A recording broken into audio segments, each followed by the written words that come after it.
My name is Claire, and this is the story of how my sister-in-law Amanda went from being my biggest enemy to becoming the most despised woman in our small town. This is about lies, manipulation, and the sweet, intoxicating taste of revenge served ice-cold with a side of public humiliation. The first time I met Amanda Castellano, I should have trusted my instincts. She stood in the doorway of her parents' house like she owned not just the property but everyone on it, her perfectly manicured hand extended toward me with the kind of smile that would make a shark jealous. Everything about her screamed calculated perfection. From her salon-fresh blonde highlights to her designer handbag that probably costs more than my monthly rent. "So you are the famous Claire I have been hearing so much about," she said, her voice dripping with honey that somehow tasted bitter. The way she emphasized famous made it sound like an accusation rather than a compliment, and the way her eyes swept over me from head to toe felt like an appraisal at an auction house. I was 26 then, madly in love with her brother Matt, and naive enough to believe that marrying him meant gaining a sister. What I actually gained was a beautiful, intelligent, manipulative sociopath who viewed me as nothing more than an obstacle to her complete control over her family. Matt had warned me that Amanda could be a little protective of the family, but protective was not the word I would have used to describe what happened next. Possessive, maybe. Controlling, definitely. Psychotic, absolutely. The first few months were manageable. Amanda would make subtle comments during family dinners. Little observations about my cooking, my clothes, my career choices that were delivered with such sweetness that calling them out would have made me look paranoid and oversensitive. "Oh Claire, you made lasagna again," she would say with that practiced smile. "How consistent of you. I suppose not everyone has time to learn new recipes when they are so focused on their career." Or my personal favorite. "Matt, you look so tired lately. Are you getting enough sleep? I know how demanding some partners can be about attention." Each comment was a tiny knife, expertly wielded to draw just enough blood to sting without causing a scene. And every time I tried to address it with Matt, she had already poisoned that well too.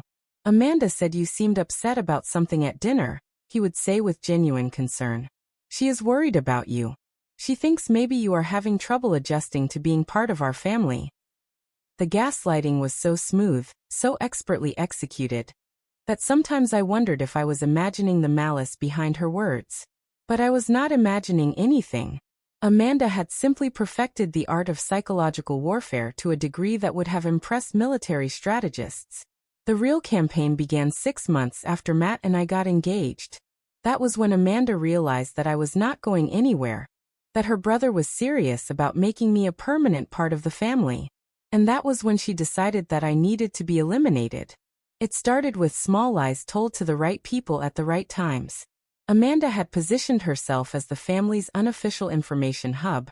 She was the one who organized gatherings, who kept everyone updated on family news, who served as the go-between when there was conflict. This gave her enormous power to shape narratives and control what information reached whom. She began telling Matt's parents that I was struggling with some personal issues, and that she was concerned about my stability. She would share carefully edited conversations where I appeared unreasonable or demanding, leaving out crucial context that would have explained my behavior. "I am just worried about Matt," she would confide to his mother during their weekly coffee dates. "Claire seems so intense lately. Yesterday she got upset because he wanted to spend time with the family instead of staying home with her. I think she might have some abandonment issues or something." The truth was that I had been disappointed because Matt had promised we would spend our first weekend in our new apartment together, just the two of us, but Amanda had orchestrated a spontaneous, family barbecue that she knew he would not want to miss. When I expressed my disappointment privately to Matt, she somehow knew about it and had spun it into evidence of my controlling nature. But Amanda was not content to just poison Matt's immediate family against me. She began branching out into our social circle, our workplace, even our neighborhood. She was strategic about it. She never told the same lie to multiple people, and she always framed her concerns as coming from a place of love and worry. To my coworkers, she expressed concern that I was struggling with some relationship issues, and that the stress was affecting my performance. She would show up at company events as Matt's family representative, and make casual comments about how difficult things were at home. To our mutual friends, She played the role of the concerned sister-in-law who was watching her brother's girlfriend become increasingly unstable and controlling. She would share stories about fights that had never happened, describe behavior that was completely fabricated, and do it all with such apparent sincerity that people genuinely believed they were hearing the truth. The most devastating attack came when she began spreading rumors about infidelity. Amanda had noticed that I had been working late with a male colleague, Thomas, on a major project. It was completely professional. Thomas was happily married with 3 children, and our interaction was limited to conference rooms and email chains about quarterly reports. But Amanda spun it into a torrid affair. She told Matt's cousin Sarah that she had heard from someone, that I was having lunch with another man every day. She told my neighbor that she was concerned because she had seen an unfamiliar car in our driveway when Matt was out of town. A car that belonged to Thomas, who had stopped by to drop off project documents. The rumors spread like wildfire through our small town. Suddenly, I was getting strange looks at the grocery store. My hairdresser asked if everything was okay at home. Even my own mother called to ask if there was anything I needed to talk about. But the cruelest part was how Amanda positioned herself throughout all of this. She never appeared to be the source of the gossip. She was always the concerned family member who had heard things and was trying to help. When confronted, she would express shock and dismay that such rumors were circulating. "I cannot believe people are saying such terrible things about you, Claire," she would say with perfectly performed indignation. "I have been trying to shut down these rumors wherever I hear them. I told Sarah she was being ridiculous, and I cannot imagine who would spread such lies about you. Claire, I need to ask you something, and I need you to be completely honest with me," he said one evening as we sat in our living room. His face was serious, almost stern, and I could see the doubt in his eyes. "Are you having an affair with Thomas?" The question hit me like a physical blow. This was the man I was planning to marry, the person who was supposed to know me better than anyone else in the world. And he was asking if I was capable of betraying him in the most fundamental way possible. "How can you even ask me that?" I whispered, tears streaming down my face. "How can you look at me and think I would do something like that to you?" But even as I protested my innocence, I could see that the seed of doubt had been planted too deeply to be easily removed. Amanda had done her work well. She had taken a man who loved me unconditionally and turned him into someone who could look at me with suspicion and mistrust. The final straw came 3 weeks later, during what should have been one of the happiest nights of my life. Matt and I had finally set a wedding date, and his parents had invited both families over for a celebration dinner. I had spent hours getting ready, had bought a new dress, had even brought an expensive bottle of wine to mark the occasion. But the evening was a disaster from the moment I walked through the door. The conversation was stilted and uncomfortable. Matt's parents were polite but distant. His aunts and uncles, who had once been warm and welcoming, now treated me like a stranger they were meeting for the first time. And through it all, Amanda played the perfect hostess, expressing concern for my obvious discomfort and trying to smooth things over, in ways that only made everything worse.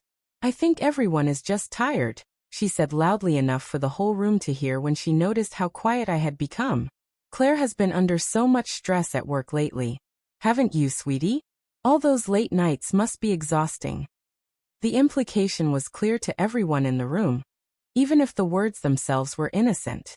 She was reminding everyone about the rumors of my affair, about my supposed instability, about all the reasons they should be concerned about Matt's choice in partner. I excused myself to the bathroom and spent 10 minutes crying silently into a towel.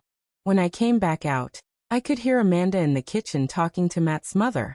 "I am just so worried about him," she was saying in a voice pitched to sound concerned, but loud enough to ensure I would overhear. "He seems so stressed all the time now. And the things I have been hearing. I do not want to repeat gossip, but when multiple people are saying the same things." That was the moment something inside me broke. Not in the way that leads to tears and surrender, but in the way that leads to cold, calculating rage. I was done being the victim. I was done letting Amanda destroy my life while she played the innocent bystander. I was done being manipulated and gaslit, and turned into the villain in my own story. I went home that night and told Matt I needed some space to think about our relationship. He was devastated, confused, desperate to understand what had gone wrong. But I could not explain it to him. Not yet. First, I had work to do. The next morning, I began my investigation. Amanda had been clever, but she had not been perfect. In her arrogance and her confidence that she was untouchable, she had left traces of her manipulation campaign everywhere.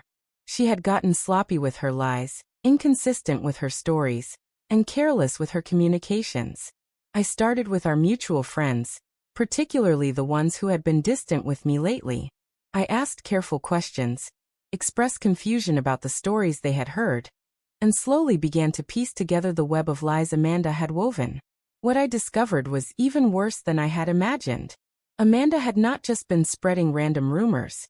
She had been conducting a systematic character assassination campaign designed to isolate me from every support system I had.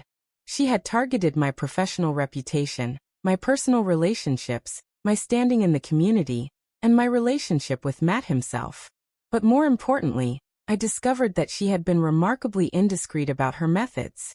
One of our mutual friends, Jessica, had grown uncomfortable with some of the things Amanda had been saying about me. Jessica had always liked me, and some of Amanda's stories had not rung true to her. So she had started paying closer attention to Amanda's behavior, and what she found disturbed her. "She talks about you constantly," Jessica told me when I finally worked up the courage to ask her directly what she had heard. "It is like she is obsessed with you. She brings you up in every conversation, always with some new story about something you supposedly did or said.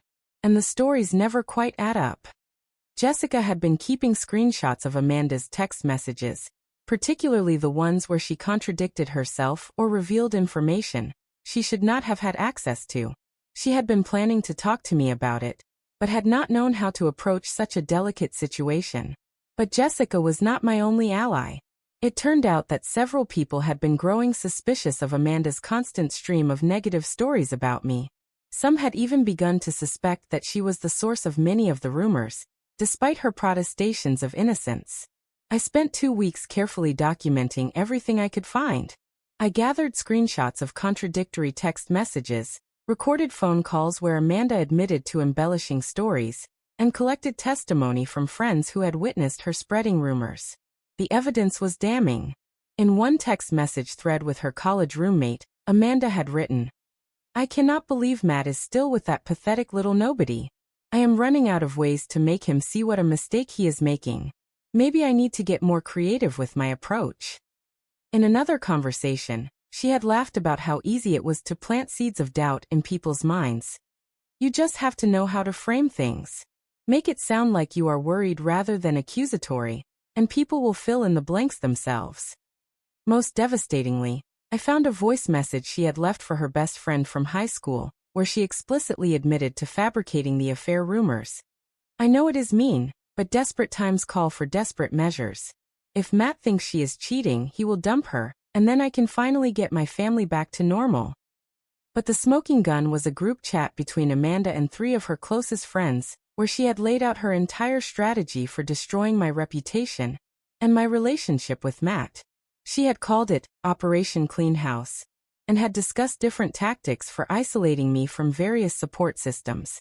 "Phase 1 is making the family uncomfortable with her," she had written. "Phase 2 is getting the friends to distance themselves. Phase 3 is making Matt question everything about their relationship. If I do this right, she will be so isolated and miserable that she will leave on her own." When I read that message, I felt a cold fury settle over me like a blanket of ice. This woman had been treating the destruction of my life like a game, like a fun project to keep her entertained. She had systematically targeted everything I cared about with the casual cruelty of a child pulling wings off flies. But Amanda had made one crucial mistake in her campaign against me. She had underestimated my intelligence and my capacity for strategic thinking.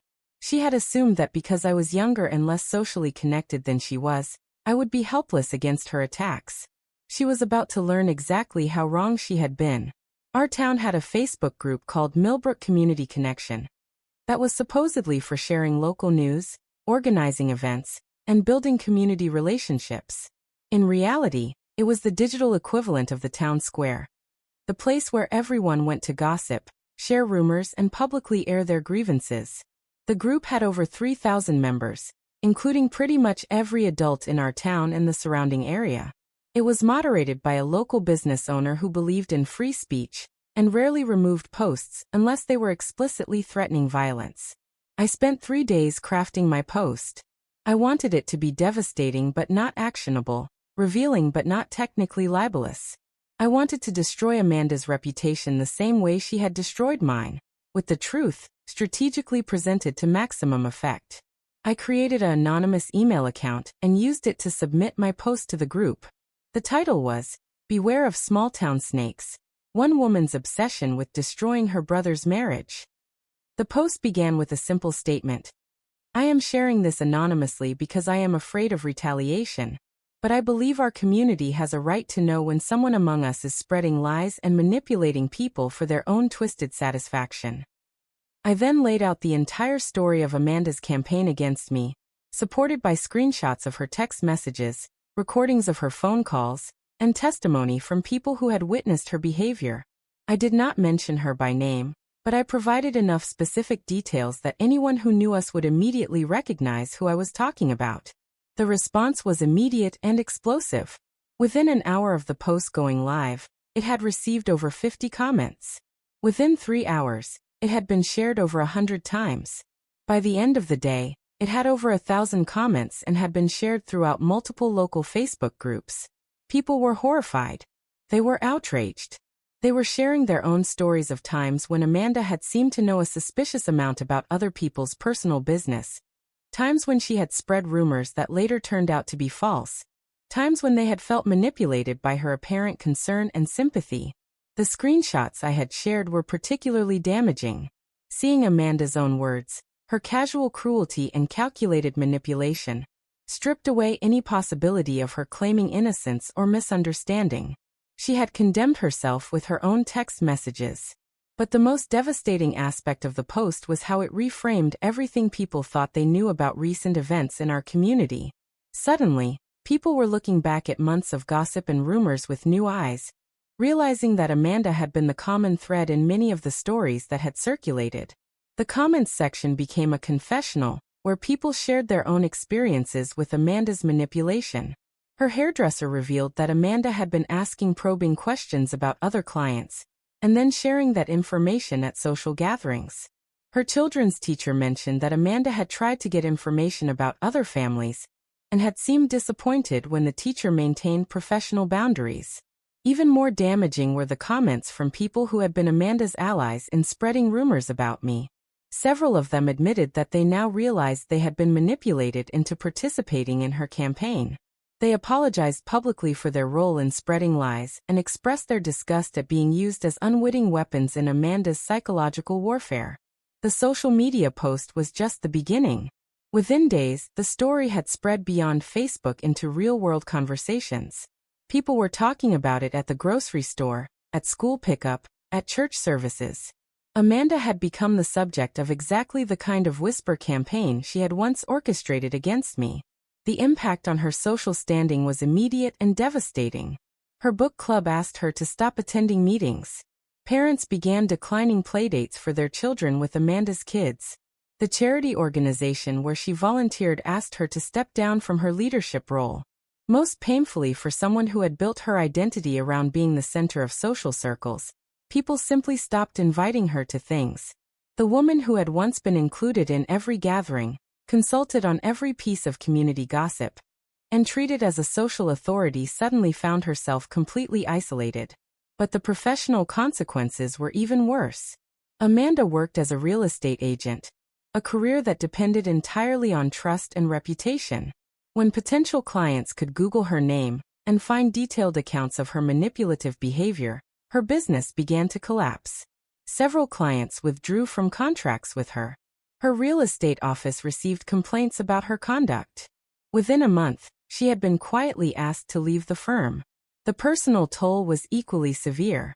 Amanda's husband, Marcus, had been largely unaware of his wife's behavior. When he read the Facebook post and saw the evidence of her systematic campaign against me, he was horrified. According to family sources, they had several explosive fights where he demanded to know if she had been lying to him about other things as well. Their marriage, which had seemed rock solid from the outside, began to crumble under the weight of revealed deceptions. Marcus started questioning everything Amanda had ever told him about family conflicts, about her relationships with other people, about incidents where she had claimed to be the victim of other people's unreasonable behavior. But perhaps the most satisfying consequence was the impact on Amanda's relationship with her own family. Matt's parents, who had been growing increasingly distant from me based on Amanda's lies, were forced to confront the truth about their daughter's behavior. They were mortified that they had been manipulated into treating me poorly, and they were angry that Amanda had used their love for her to make them complicit in her campaign of psychological warfare. The family dynamics that Amanda had worked so hard to control suddenly shifted completely. Instead of being the trusted family communicator and conflict resolver, she became the problem that everyone had to work around. Family gatherings became tense affairs where everyone walked on eggshells, afraid that anything they said might be twisted and used against them later.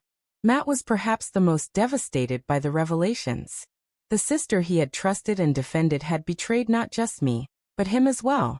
She had manipulated his love for his family to make him doubt the woman he wanted to marry. She had used his trust to gather information that she then weaponized against both of us.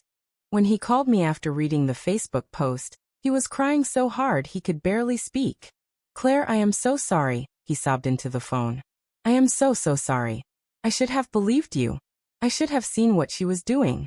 How could I have been so blind?" But I was not ready to forgive him immediately. Yes, he had been manipulated, but he had also chosen to believe the worst about me rather than trusting his own experience of our relationship.